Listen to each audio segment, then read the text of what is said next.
Magkano naman ang sinusweldo ng let us say mga network technician, mga network specialist o kaya junior level na network engineer?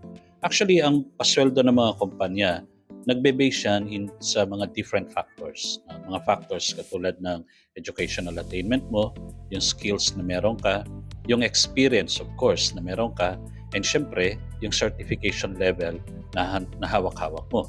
Kung ikaw ay, let us say, bagong pasok, entry level, and you are a junior network engineer, you are certified, pwede ka makakuha ng sweldo na around 25 to 35,000. At kung ikaw naman ay nasa mid-level na, meaning to say, meron ka ng 3 to 4 years na experience, pwedeng umabot ang sweldo mo up to 65,000. At kung ikaw naman ay nasa senior level and you have significant na mga certifications like CCNP and CCIE, ang sweldo mo pwede nang umabot ng 6 digits. Pinakamalit na 6 digits is 100,000. Pero depende sa kumpanya. Kung ang kumpanya ba ay multinational company or dito nagsimula lang sa Pilipinas, depende pa rin yung sweldo mo nun. Pero kung multinational company yon, malamang sa malamang, nasa 6 digits ka talaga.